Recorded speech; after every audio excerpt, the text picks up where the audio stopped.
Narinig mo na ba ang balita mga ka-sports? Padami na ng padami ang mga Pinoy na nangangarap na makapasok sa NBA. Pero hindi lang basta pangarap, may ilan na talagang sumubok at may mga bago ring susubok pa lang. Kabilang na si Kevin Cambao. Pero gaano nga ba kalaki ang tsansa ni KQ na makapasok sa liga ng mga halimaw? Ngayong araw pag-uusapan natin ang 5 full-blooded na Pinoy na sumubok o susubok sa NBA at ang realidad ng kanilang paglalakbay.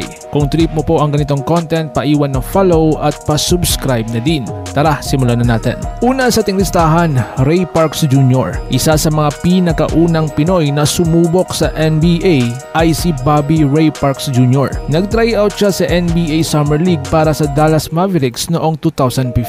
Bagamat hindi siya pinalad makuha sa final roster. Malaking hakbang ito para sa mga Pinoy Hoopers. Full-blooded Pinoy si Ray Parks at anak siya ng PBA legend na si Bobby Parks Sr. Here para sa Gilas Pilipinas, Ray Parks.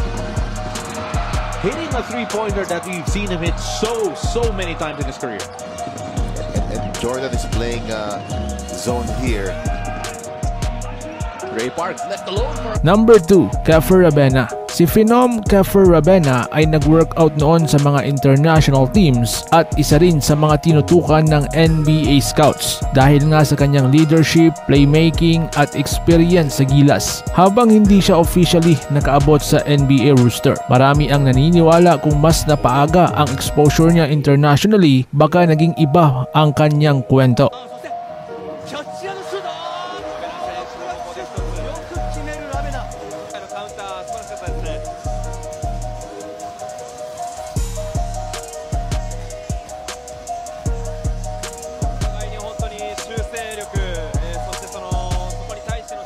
Pangatlo, Kobe Paras. Si Kobe Paras ay isa sa mga pinaka-promising na prospects noon. Anak siya ni Benji Paras, full-blooded Pinoy at naglaro pa sa US high school at college. Siya sana ang isa sa pinaka-close na makapasok sa NBA, pero dahil sa injuries at inconsistency sa college career, nahirapan siyang maabot ang NBA level. Subalit hanggang ngayon, nananatiling inspirasyon ang kanyang kwento.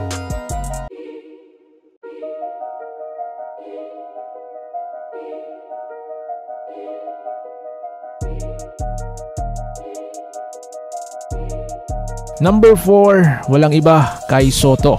Yes, si Kai ay half-blooded pero dahil ipinanganak siya sa Pilipinas at lumaki dito, isisingit natin siya bilang special mention. Tumapak na siya sa NBA Summer League sa ilang teams pero hanggang ngayon ay wala pa rin siyang guaranteed spot. Hindi madali ang dadaanan papuntang NBA kahit gaano ka katangkad o kahusay.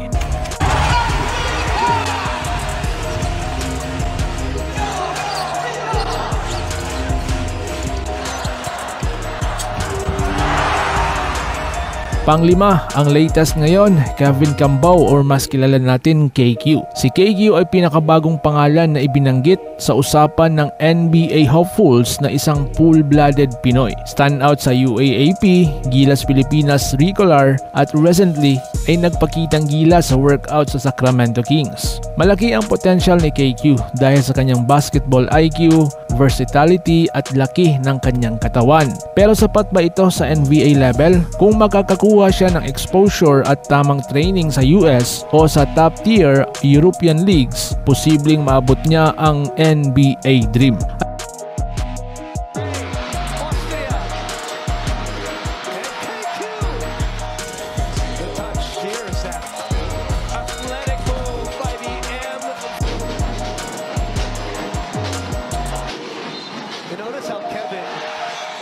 Alam mo mga ka-sports, hindi madali makapasok sa NBA, lalo na kung full-blooded Pinoy ka at galing sa local system. Pero kung may talento, disiplina at tamang oportunidad, nako, posible yan. Ikaw, anong tingin mo? May pag-asa ba si KQ or Kevin Cambao makapasok sa NBA? Comment down below. So paano? Ingat po kayo.